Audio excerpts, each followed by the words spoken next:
여러 명의 아이들이 막 놀이터에 놀고 있어요. 근데 그 중에 어떤 아이가 막 숨을 헐떡대면서 집으로 뛰어들어옵니다. 그리고 다짜고짜 제 엄마한테 물어요.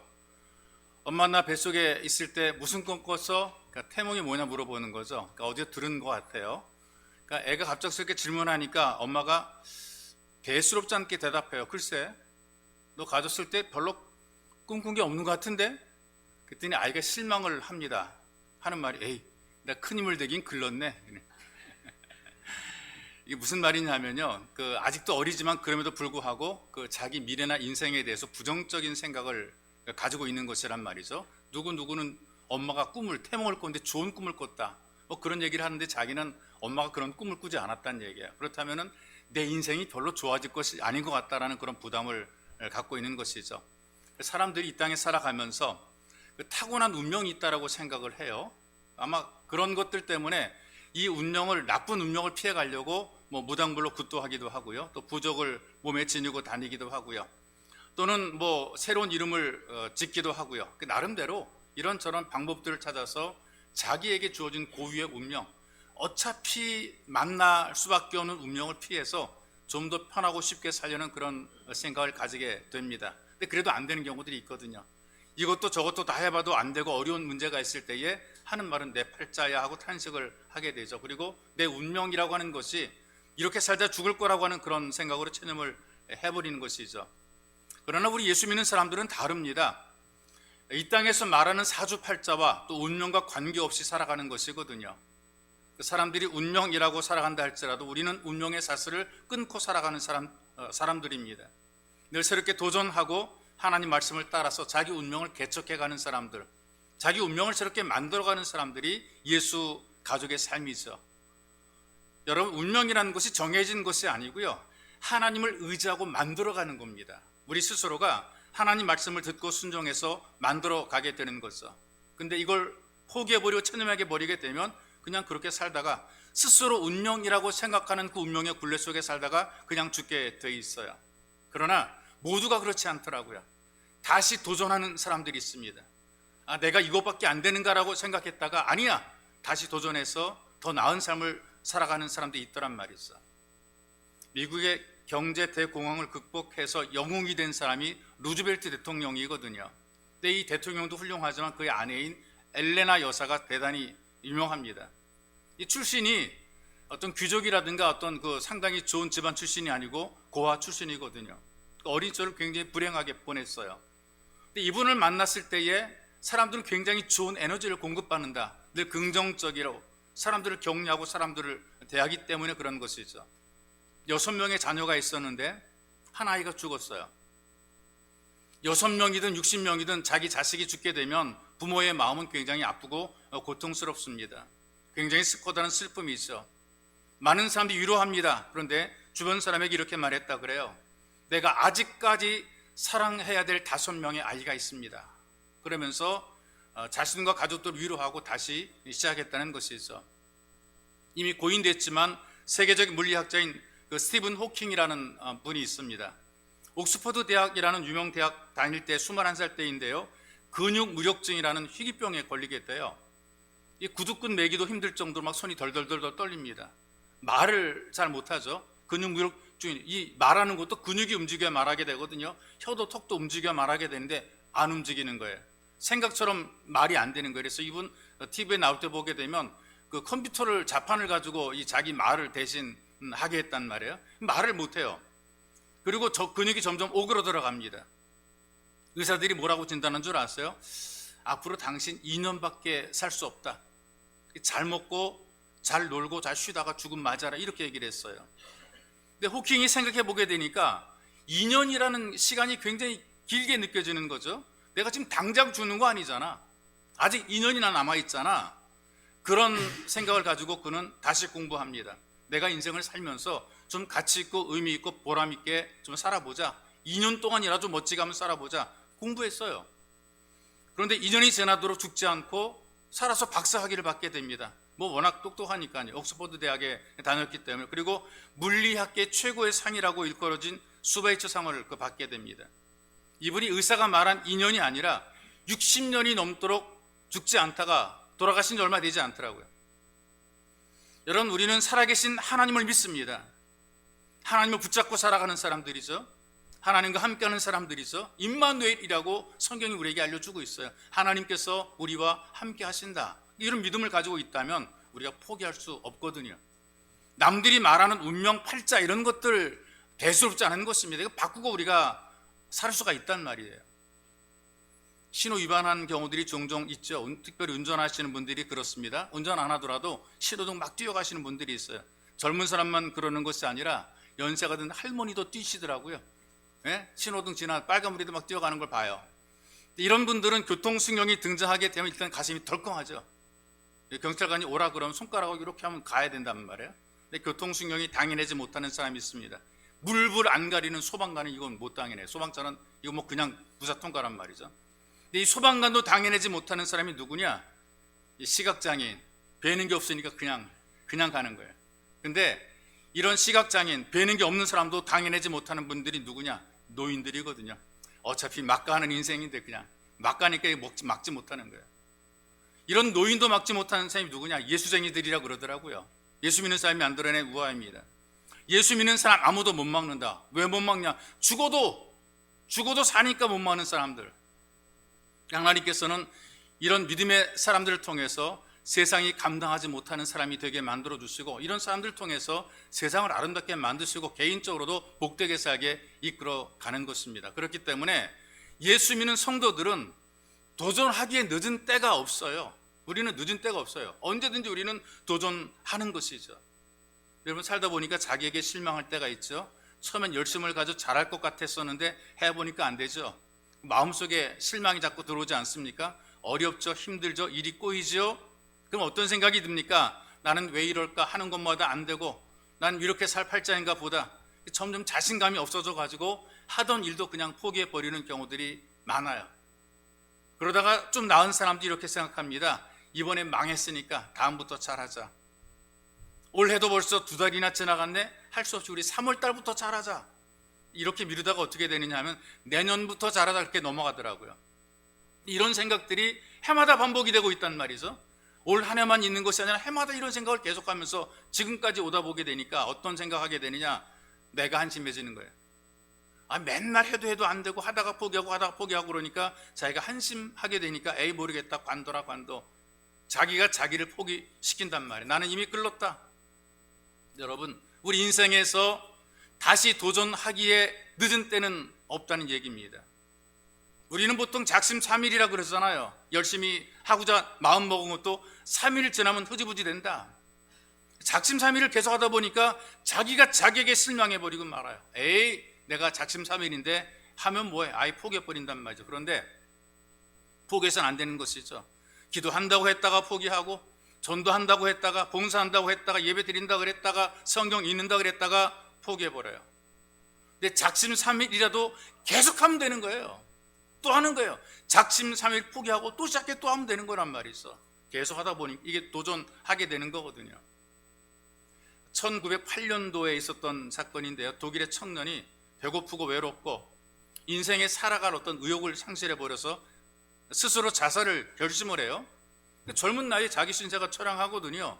내가 이렇게 인생 살아 뭐하나, 앞날 봐도 뻔하다, 내 인생길은 뭐 잘 될 리가 없다, 이제 그런 생각하게 되니까 삶의 의욕이 사라지게 되죠. 그래서 죽으려고 높은 건물로 올라갔는데 이렇게 내려다보게 되니까 밑에가 까마득한 게 저기 떨어지면 엄청나게 아플 것 같아요. 그래서 야씨, 이거 안 되겠다. 그래가지고 이렇게 죽지 말고 내가 차라리 목을 매 죽자 그래서요. 그래서 벨트를 뽑아가지고 자기 목욕탕에다가 고리를 걸고 목을 맸어요. 의자 위에 올라가서 목을 메고 의자를 발로 차버렸습니다. 대롱대롱 매달려가지고 왔다리 갔다리 하고 막 죽어가려고 그러는데 벨트가 얼마나 낡았는지 이 벨트가 그냥 툭 끊어져 버린 거예요. 바닥에 내동댕이 쳐지고 말았어요. 목에 걸려가지고 목에 그 벨트가 걸려서 숨이 막혔다가 숨통이 터지게 되니까 그냥 숨을 훅 내쉬면서 혼잣말 한 거예요. 에이씨, 정말 죽을 뻔했네. 갑자기 생각을 바꿨어요. 죽으려고 그랬는데 살아난 게 왠지 감사한 거예요. 그래서 바깥으로 나가보니까 예전과 다르게 만사가 다 새롭게 보인단 말이죠. 그래서 마음속에 새롭게 도전합니다. 어차피 이왕에 이렇게 사는 거 한번 열심히 살아보자. 어차피 살 바 한번 열심히 살아보자. 그래서 결심하고 노력하더니 이 사람이 결국 최고의 피아니스트가 됩니다. 누구냐면 쇼팽 음악의 최고 권위자라고 알려진 루빈스타인이라고 하는 음악가예요. 사람이 죽으려고 하다가도 도전하게 되니까 다시 살아나게 되더라고요. 절망에 빠지면 자살을 생각하는데 생각을 바꾸니까 살자가 되고 그렇게 살기 시작하니까 얼마든지 살게 되더라 그 말이 있어. 자, 우리 하나님께서 이스라엘 백성들에게 보금자리 주시려고 이 애굽에서 노예로 살던 사람들을 광야 생활 40년 동안 뺑뺑이 돌리시다가 그들 연단하고 훈련해서 드디어 그들이 머물 수 있는 가나안 땅으로 이끌어 가시는 거죠. 처음에 신나게 출발했죠. 근데 가다가 문제 만날 때마다 불평하고 원망합니다. 옛날이 좋았다 그래요. 그러니까 어려움과 문제가 있을 때마다 그들이 한결같이 하는 말이 옛날이 좋았다라고 얘기를 하게 되는데 옛날이 진짜 좋았을까? 아니에요. 옛날에는 종살이 하면서 더 고생했어요. 눈칫밥을 먹으며 살았단 말이죠. 사는 게 더 불편했단 말이에요. 그리고 미래가 없던 삶이었단 말이죠. 그런데 그런 불신앙들이 막 퍼질 그때 그런 속에서 긍정의 말을 고백했던 여호수아와 갈렙을 통해서 결국은 약속의 땅인 가나안 땅을 정복해 들어갔어요. 그들이 머물 땅이죠. 근데 그 과정의 첫 단계가 어떤 것이냐면은 12지파가 공동으로 함께 모여 출전을 해가지고 중요 거점을 차지하는 거죠. 일단 그들이 들어가서 함께 있어야 될 거점들이 있어야 될 것 아니겠어요? 그래서 거점을 차지하는 겁니다. 그러니까 최소한으로 살아갈 수 있는 기본을 만들어주는 거죠. 이걸 이런 말로 정리가 가능합니다. 아직 살아있다는 것은 일단 살아갈 수 있는 기본이 된 것이다. 이게 누구 말이냐? 성경을 통해서 분석하고 정리한 김용재의 명언입니다. 이거 적어야 되는 거예요. 아직 살아있다는 것은 일단 살아갈 수 있는 기본은 된 것이다. 여러분과 제가 오늘 숨쉬고 살아간다는 것은 살아갈 수 있는 기본이 된 것이란 말이 있어. 두 번째 단계가 뭐냐 하면은 각 지파에게 땅을 분배해 주는 겁니다. 어디 가서 살아가야 될지 방향과 자리를 알려주는 거죠. 그 다음에 세 번째는 각 지파별로 너희들에게 알려준 바로 그 땅을, 분배받은 땅을 점령해서 너희들 것으로 만들어라. 너희들에게 주었으니 너희들이 만들어라. 내게 주어진 것, 자기들에게 주어진 삶의 자리는 내가 차지해야 내 것이 되는 겁니다. 내가 안 차지하게 되면 남의 것이 되는 거란 말이에요. 주어진 자리를 관리하고 지키며 가꾸면서 살아가는 거죠. 여러분, 여러분들의 인생에 여러분들 대신 살아줄 수 있는 사람은 아무도 없어요.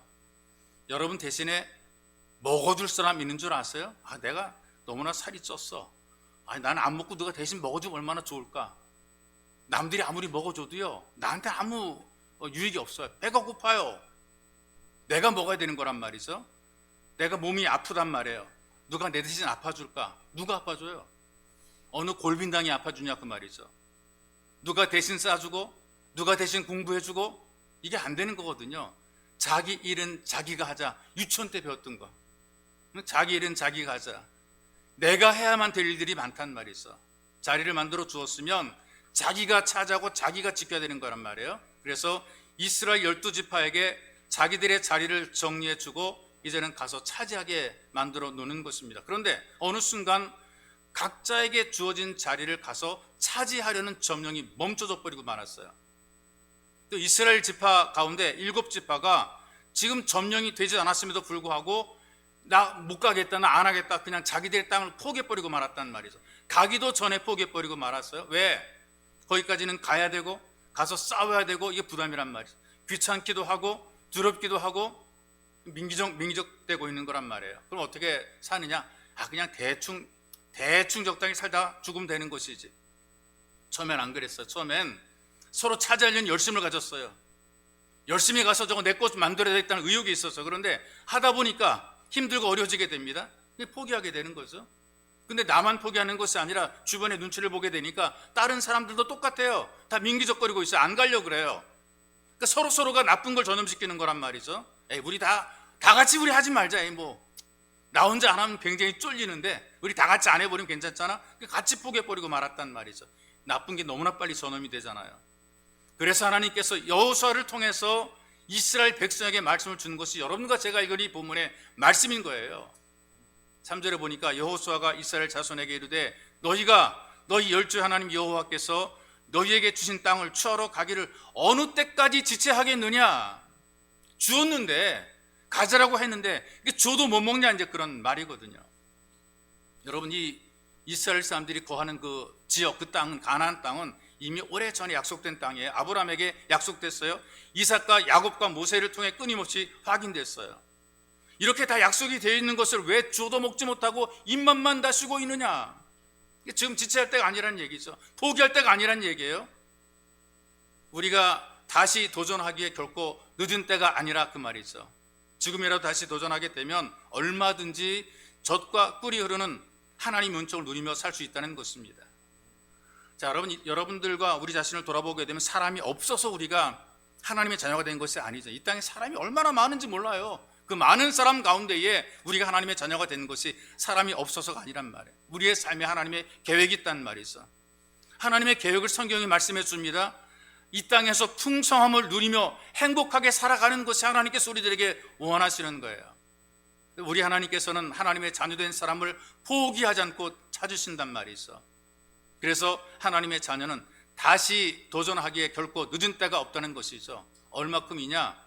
십자가에 죽어가던 강도까지도 다시 도전하니까 그에게 새 세계가 열리게 된 거죠.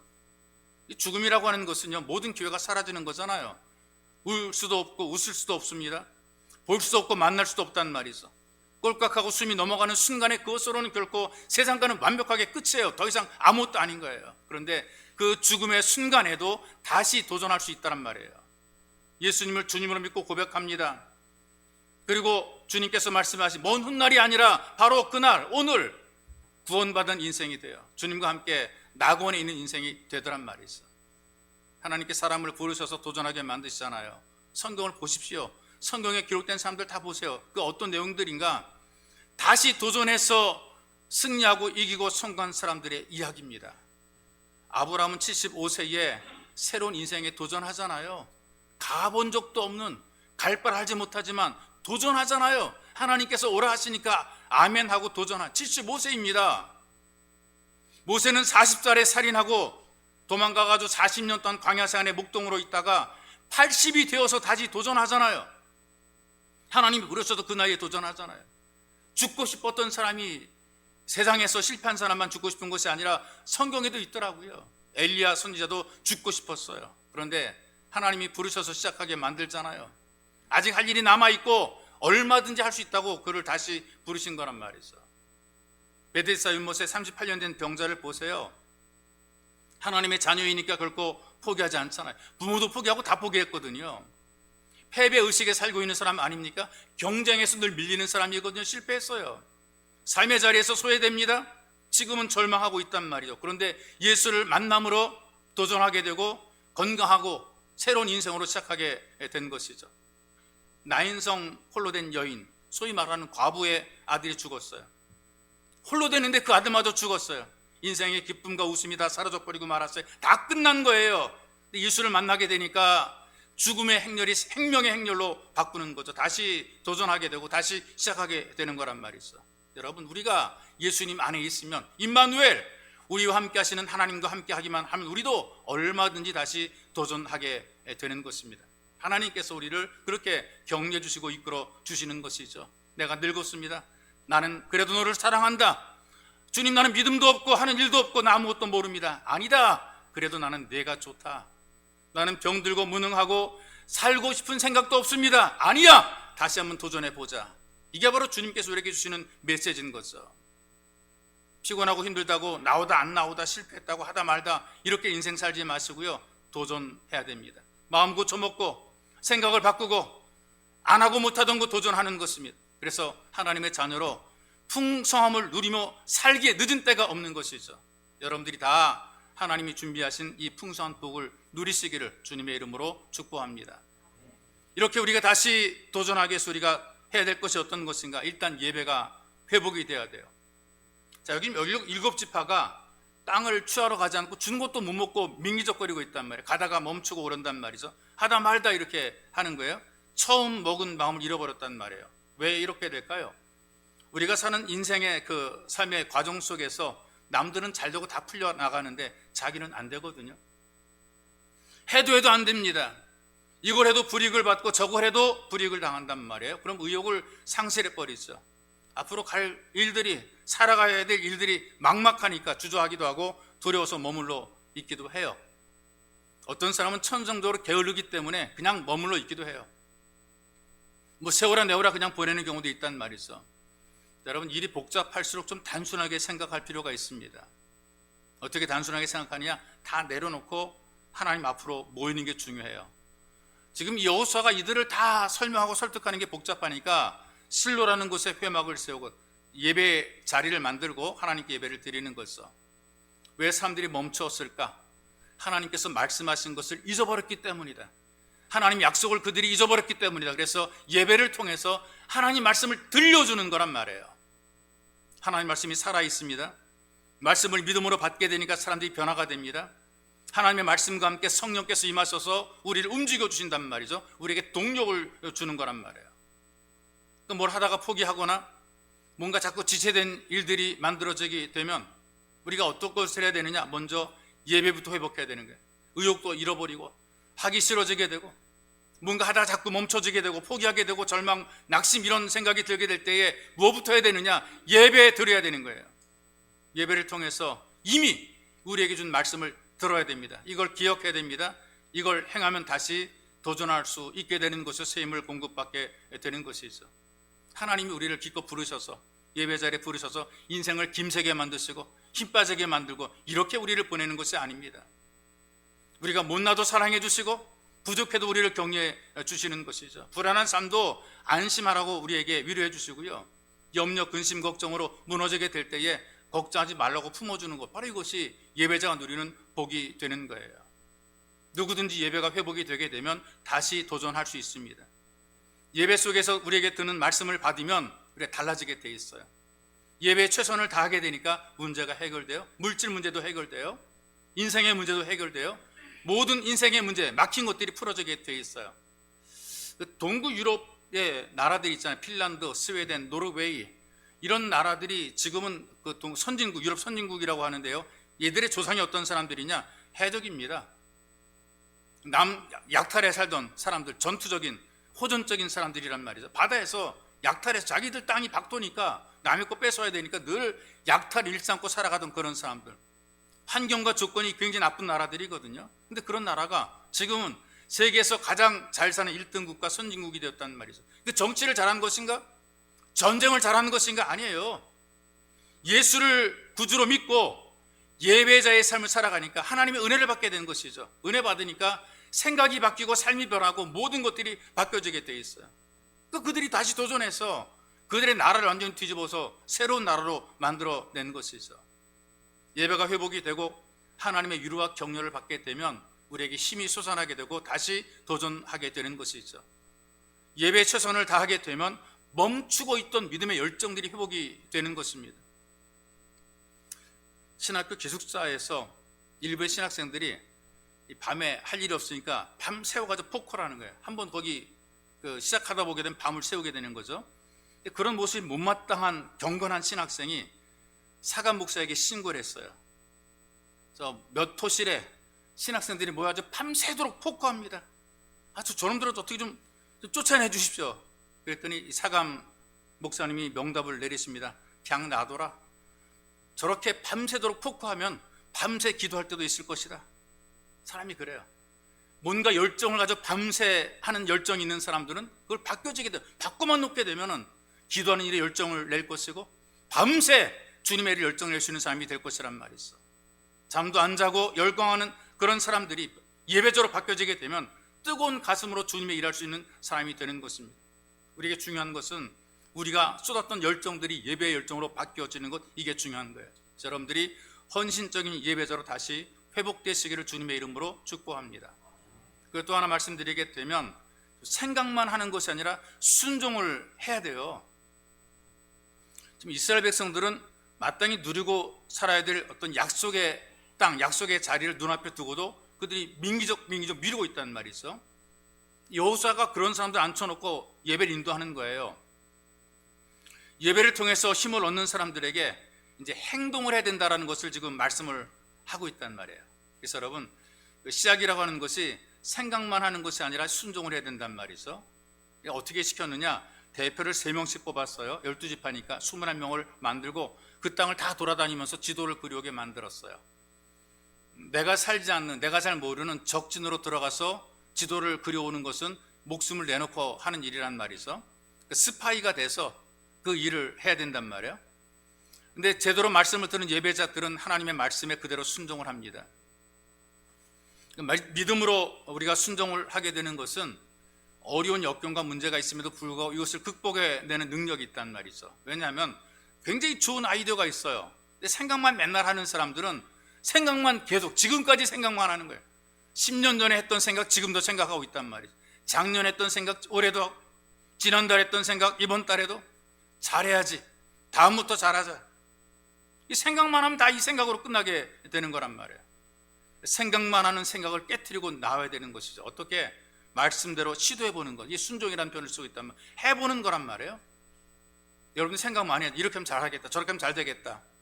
근데 입만으로 사는 것, 이 자체가 우리로 하여금 변화를 만들어주는 것도 잘 되게 만드는 것도 아닌 거예요. 안 한다면 아는 만큼 우리가 움직여야 되는 것이거든요. 이걸 안 하니까 문제가 많아지게 되고 나도 못하고 남도 못하게 되는 거예요. 순종은 대가가 필요하잖아요. 이 대가를 지불해야 우리가 잘 되게 되어 있습니다. 여러분 주변에 가만히 사람들을 보시게 되면요, 순종이 없게 되면 어떻게 되느냐? 말만 많아집니다. 이렇게 하면 되는 방법이 있고 저렇게 하면 되는 방법을 자기는 알고 있단 말이죠. 그런데 이 방법을 가지고 말만 하고, 이렇게 해라 저렇게 말만 하고 있어요. 나는 안 하고 남에게 계속해서 순종할 것을 욕을 한단 말이죠. 자기는 하지 않으면서 남들이 안 한다고 불평을 많이 하는 거예요. 내 손과 발은 움직이지 않으면서 남들이 안 움직인다고 계속 말이 많은 거예요. 이런 사람들은 어떻게 우리가 비유가 되느냐 하면은, 아무리 열심히 하는 것 같아도, 아무리 잘 믿는 것 같아도 맨날 제자리 뛰겠어요. 열심히 막 제자리 뛰는 거예요. 올라갔다 내려갔다 올라갔다 내려갔다. 백날 떠도 제자리 걸음만 계속 하는 거란 말이죠. 아무리 잘난 척해도 맨날 그 자리예요. 우리가 실패해서 망하는 것이 아니고 몰라서 망하는 것이 아니거든요. 알기는 해도 말씀대로 순종하지 않으니까 일이 꼬이게 되는 거거든요. 잘못인 줄 몰라서가 아니라 잘못인 줄 알면서도 잘못하는 거죠. 살 길이 없어서 죽거나 실패하는 것이라 망하는 것이 아니고요. 방법을 알려줘요. 성경에다 나와 있어요. 그런데도 불구하고 자기 소견에 좋은 대로 살기 때문에 실패하게 되는 것입니다. 우리 속담에 구슬이 서말이라도 꿰어야 보배란 말이 있지 않습니까? 아무리 좋은 것 다 주어도요, 이걸 꿰지 않으면, 내가 직접 하지 않게 되면 그 좋은 것도 아무것도 아닌 거예요.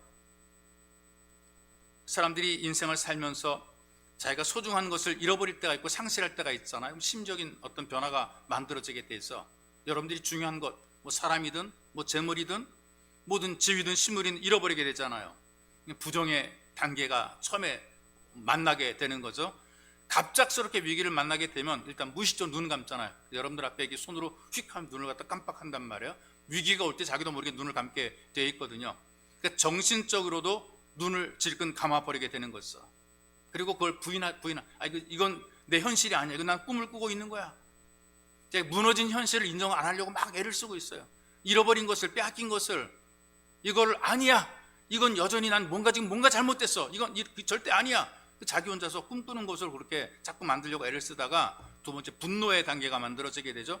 이거 아니야 라고 눈 감고 있다가 정신을 가다듬고 눈 딱 뜨게 되니까 현실이 잃어버린 현실이고 빼앗긴 현실이고 없어진 현실이 되게 되면 분노가 치밀어 오르는 거죠. 내가 뭘 잘못했는데, 왜 하필이면 나야, 이렇게 많은 사람 가운데 나야, 내가 얼마나 열심히 살았는데, 이런 생각을 벗어나지 못하고 막 화내고 원망하고 막 폭력적이 되는 거죠. 건들면 터지는 거예요. 그 다음에 이제 나오는 게 우울의 단계가 넘어가게 되죠. 모든 걸 없어버리고 잃어버리게 되니까 미래에 대해서 두렵습니다. 이걸 극복해내지 못한 자기에 대한 무기력감이 있어요. 그리고 사람들은 원망해요. 왜 이렇게 나를 만들었어? 세상이 도대체 왜 이래? 막 원망하는 거죠. 그래서 자포자기한 사람들은 술과 도박에 빠집니다. 자살을 시도하기도 합니다. 어떤 사람은 그냥 맨날 잠만 잔단 말이죠. 난 이제 끝이다. 그래서 더 이상 마음을 열지 않고 딱 닫아버리는, 마음을 닫아버리는, 아무 소리도 안 듣고 아무 말도 안 듣고 마음을 딱 닫아버리는 거죠. 우울해지는 거예요. 그 다음에 이 단계를 뛰어넘게 되면 수용의 단계가 나타나게 되는데, 자기에게 일어난 그 모든 일들 현실로 받아들입니다. 그거 어떻게 할까? 이렇게 다 잃어버리고 다 빼앗기고 다 털렸어. 나 어떻게 하면 좋지? 방법을 찾게 되는 거죠. 이런 사람들이 말씀을 들을 때 그 말씀에 순종하게 되는 것입니다. 하나님의 자녀가 된 여러분들이 행복하고 풍성하게 살아갈 수 있도록 하나님께서는 우리들에게 말씀을 주십니다. 그래서 잘 되라고 수많은 약속들의 말씀을 주었단 말이죠. 지금 이 이스라엘 민족들에게도 젖과 꿀이 흐르는 풍성한 자리를 만들어 놓으셨어요. 가서 누리라. 근데 부담이 되는 거란 말이에요. 생각은 좋은데 삶이 현실이 되지 못하는 경우들이 있어요. 여러분, 재미있는 일들은요, 시간이 지나도 재밌죠. 밤새도록 놀잖아요. 시간이 너무 재밌으니까 시간이 지나도 재밌고 밤새 놀아도 재밌어요. 그러니까 언제 이렇게 시간이 가는지 모르는 거예요. 그런데 하기 싫은 일은 시간이 지나면 지날수록 하기 싫어지게 되는 거예요. 생각으로 잘했으면 좋겠다고 하면서 자기는 안 하게 되면 못 하게 됩니다. 나중에 잘하자고 미룰수록 더 하기 싫어지게 되고 더 오기 싫어지게 되죠. 혹시 여러분들 이런 생각 하시는 분 있을지 모르겠어요. 다음부터 잘 나오겠다, 다음부터 잘한다, 이런 생각을 하신 적 있을 겁니다. 내 다음부터 성경 읽을 거야, 내 다음부터 내가 열심히 예배 안 빠질 거야. 내 다음부터 잘했는가 한번 잘 생각해 보세요. 다음부터 잘한 사람 아무도 없거든요. 하나님 말씀대로 지금 순종하지 않으면 다음에도 순종을 못하는 거예요. 뒤로 미룰수록 점점 하기 싫어지게 되는 것이죠.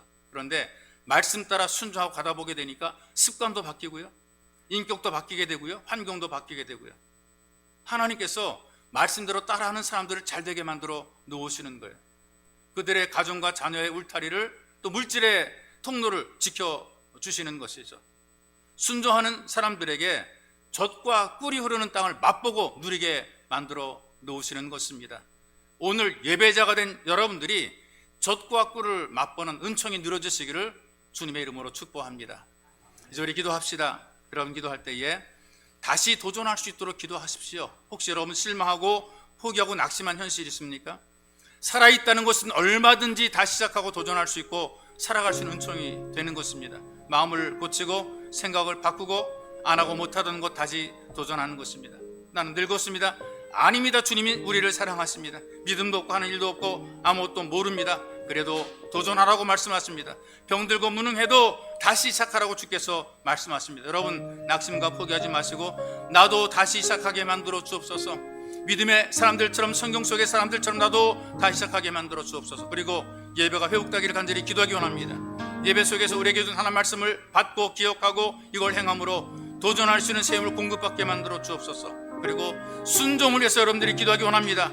하나님 말씀을 따라 해봐야지, 생각만 하는 것이 아니라 직접 해보는 삶이 될 수 있도록, 그래서 습관도 인격도 환경도 바뀔 수 있도록 순종하는 삶에게 젖과 꿀이 흐르는 땅을 맛보게 하셨는데, 주님 나도 하나님의 은혜 누리기 원합니다. 이렇게 여러분들이 간절히 기도하기 원합니다. 기도하겠습니다. 살아계신 아버지 하나님, 고맙고 감사합니다. 예배의 자리에 우리를 불러주시고 다시 도전하게 만들어주시고 다시 기회를 주시고 다시 살게 하신 하나님 아버지, 우리가 오늘 살아있다는 것은 살아갈 수 있는 가장 기본이 되어 있는 것이니 하나님, 우리를 부르셨습니다. 예배의 자리에 앉혔습니다. 나를 부르셔 인도하셔서 예배를 드리게 하시고 오늘도 주의 말씀 듣게 하신 참 좋으신 하나님 아버지, 우리도 낙심한 것, 포기한 것, 절망한 것 다시 시작하게 만들어 주옵소서. 포기한 마음을 우리가 고쳐먹게 만드시고 생각을 바꾸게 도와주시고 안 했던 것, 못했던 것, 내려놓았던 것, 포기했던 것 다시 도전해서 하나님 은혜를 누리게 만들어 주옵소서. 늙었어도 믿음이 없고 하는 일이 없고 병들었어도 주님, 우리가 다시 한번 도전하기 원합니다. 또다시 기도하기 원합니다.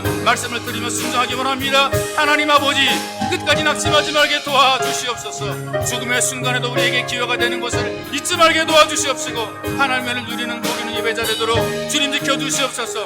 우리가 주님 일이 복잡할 때, 문제가 많을 때, 생각이 많아질 때에 예배가 회복되기를 원하며 소망합니다. 단순해지게 만들어 주옵소서. 예배에 자리 찾게 하시고 예배 드리게 만들어 주옵소서. 말씀을 받고 말씀을 기하고 말씀을 들음으로 도전하기 원하며 소망합니다. 우리를 격려하시는 주님, 우리를 안심시키는 참 좋으신 하나님, 예배자의 복을 누리는 우리 모든 예수 가족이 되게 주께서 은혜를 던지켜 주옵소서. 하나님과 기꺼이 순종하기 원합니다. 생각만 하는 것으로 머물지 말게 도와주시고 하나님 말씀대로 따라 기꺼이 순종함으로 하나님 말씀을 따라 나아감으로 말미암아 여기에 우리의 기적이 능력이 나타나게 만들어주시고 습관도 인격도 환경도 밖에 붙잡아 주게 주옵소서. 우리를 잘되게 하시는 하나님 아버지, 생각에만 머무는 것이 아니라 순종을 통해 기적을 만들어가고 은혜를 만들어가는 복 있는 예배자가 되는 주께서 거룩한 기름 부으심으로 함께하여 주시옵소서.